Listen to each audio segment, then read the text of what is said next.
Hi, I'm Shirlene Johnston with eXp Realty All Points North Group in beautiful Parry Sound. And I'm Lisa Salvage with eXp Realty All Points North Group in Muskoka. And this is the long and the short of it.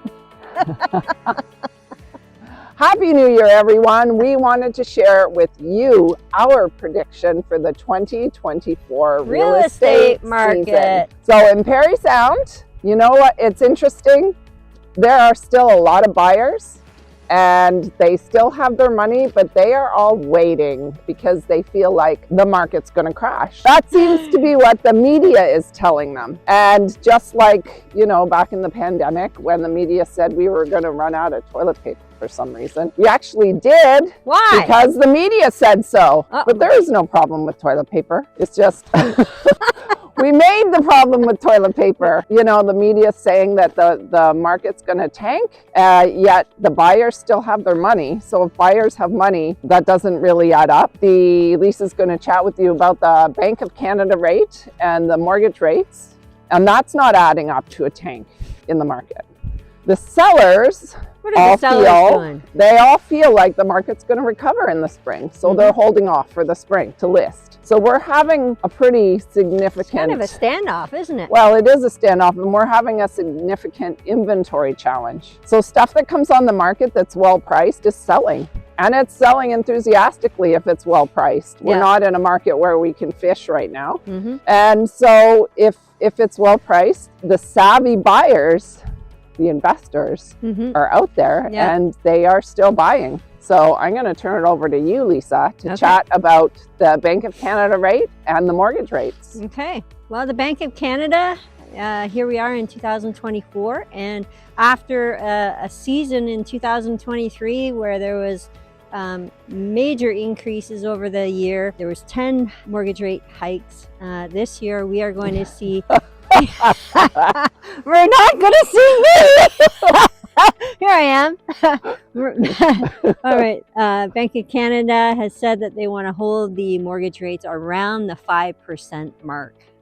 Today, RBC mortgage rate 5-year fix was sitting at 5.79. And experts are saying that we are going to see probably another decrease in mortgage rates mid-year. So, of course, if we're seeing rate reductions, then that's going to help buyers get more into the market and get a little more... build enthusiasm. Yes, they're going to be more enthusiastic for sure. And so what's going to happen? It's going to be like that, you know, we're out of toilet paper, and they're all going to run to the store to buy real estate. So that's where we come into play. Yeah, so then we could see with the mortgage rates decreasing, we're going to see, we could see multiple offers again, couldn't we? Yes, which is going to get really interesting. And that brings us to another topic. Tell me about it. Why is it going to get interesting? What is happening with the real estate market since the beginning of December? It's not the market. It's the Real Estate Council of Ontario has brought in new laws for us. So rules and regulations that we have to follow. And one of the big ones in Ontario here is open offers. What is that? Can you explain that to me, Shirlene? I can. What that means is, as a seller, you have the right to request that the information in the offer be shared. Now, if you're going to share it with one, you have to share it to all parties. Is that personal information, or what kind of information? The purchase price, conditions, closing dates, and then others. So anything that the seller wants to have shared in that offer, they have the right to share. Yeah. But if they share it with one person, it has to be everyone that is putting an offer in. So it's not just to the general public. Yeah. If you have an offer in, if there's 2 offers and the seller wants everybody to know the information, both people get it. If there's 10 offers, everybody gets it.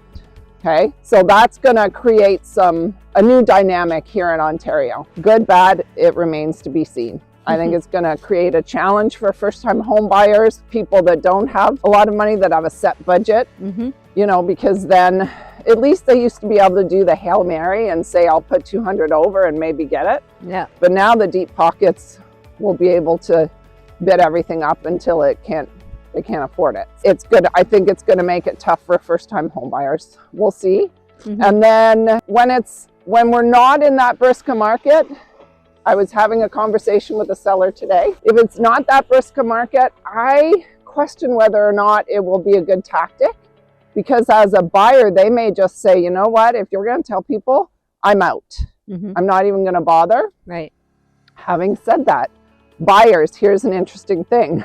You can have a clause put in that says, if you share the information in my offer, this offer becomes null and void. Now you got to stand in that though, right? So that means that you may be out of it, because if the seller decides to share it, then you've made that condition. So that could affect things. And even though, so let's say 5 offers, one buyer has that clause in there, they still have the right to know everything. Even though they've said nobody can know about mine, they still have the right to know everything.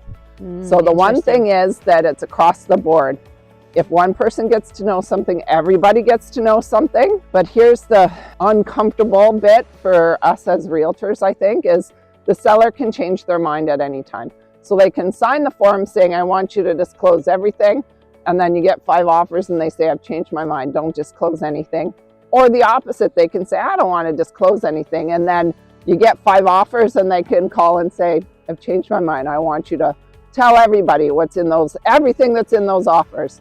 So, and this all comes with signed paperwork, of course, but as a realtor, I feel like that could be uncomfortable to call the other realtor and say, just so you know, everything's changed. We're now going to do the opposite. And then they have to call their client and break that news to them. So that might be a little bit uncomfortable. It's new ground. We're going to have to learn how to manage it. Change is always hard, right? And I know it's already this way in other provinces, so we're going to learn. Our brokerage is global, so we'll certainly be learning from the people who already do this and know. So we'll be asking their advice to help our clients out that way.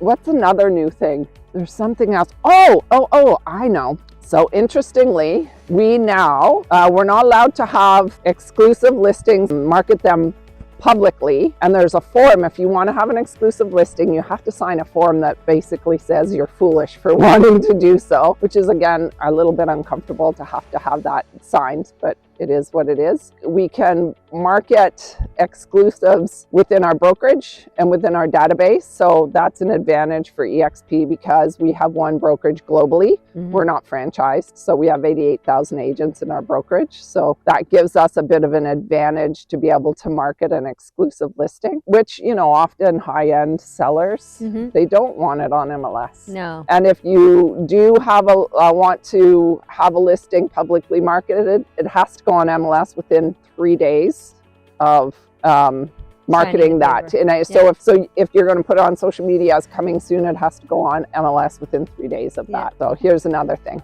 As realtors, we are not able to show another realtor's listing without having a buyer representation agreement signed. If your realtor is asking you to sign it, it's not your realtor's fault. This is what's been passed down to us from the Real Estate Council of Ontario. We all have to do it. And it's a good thing because that form is going to spell out representation. It's going to spell out what we have to do for you, what the expectations are, who's paying what. It takes away any guesswork or room for misunderstandings because it's in writing. And you don't have to bind yourself to that realtor for everything you go and see. It's just for those properties that you're looking at with them. So you make the choice. Do you want to sign it just for those properties? Or if you love your realtor, like you're going to love us, you're just going to want to sign it for Parry Sound District with me and Muskoka District with Lisa. So there are some things to know about that as well. If somebody wants you to sign for all of Ontario, I think you might want to question that. If they want to make it for the next year or 2 years, you're definitely going to want to question that. Feel free, give us a call. We're happy to chat with you, even if you're not from this area. Actually, I take that back because without that signed agreement, we're not even allowed to provide our expertise and knowledge, which is kind of crazy for somebody who loves the phrase knowledge is power and wants to provide that expertise to you. Now, thankfully, we're allowed to do it in a public format like this, but as one-on-one, we're not allowed to actually take a call and give our expertise without being in a contractual relationship. There's some new things coming down the pipe, and it's important, again, knowledge is power. So it's important to know what the new normal is too, because you might think it's just your realtor who wants you to do this. And that's not the case. The Real Estate Council of Ontario has brought some new rules. But Lisa, have we talked about the rates? Yes, we talked about the rates. Okay. So Lisa, tell me what's happening in Muskoka. Well, it's been a slower season, which is kind of normal. The winter is generally slower year after year, but I would say that with the rates all changing and holding at the 5% or below, we're going to see that change coming very soon. We're starting to get people coming out of the woodwork. Here we are only like January 4th, and we're getting calls. And people are wanting to, you know, list their cottages and their homes so that we can take it to the boat show and the cottage show. So people are waking up, and we're going to see way more action in the very near future. I think so too. And that's another good thing to mention. We are going to the Toronto International Boat Show the end of January, as well as the Cottage Life Show in Toronto the end of March. And we would love to represent your property there. If you have a property you're thinking of selling, or you know somebody who does, share this with them, let them know. We would love to represent you there. So you can reach out to us. You'll find all our information in the link in our bio. So rentals, we're still, you know, people are still looking to rent because obviously home prices are just out of reach for some. And there's just always going to be a market for rentals. With the pandemic, we saw increasingly large rents take over, but they seem to have stabilized, and we are seeing some rentals on the market for longer periods of time. Not sure if that's due to credit scores or just price overall. Could be a combination of both, but there are rentals out there. So, you know, we might just have to get more creative getting into the market with rentals and with house. Actually, Lisa has a line on rent to own. Yes, I do. So that's something. Yes. So getting creative. I work with a company called Rent Live Own. And so if you are new to the country or a first-time home buyer, have a bit of credit score issues, but make some decent money, this could be an alternative for you to get into the market, and you can reach out to me about that, and I would be happy to share. Something cool about Parry Sound is we are the first community in the north. So registering your car is cheaper, which is pretty cool. And if you want to start a business, there are a ton of grants for new businesses in the north. So, and we're 2 hours from Toronto. So that makes it a great place to start a business. And if you want more information about that, please reach out. I'm happy to chat with you about it and set you up with the people in the know with regards to that.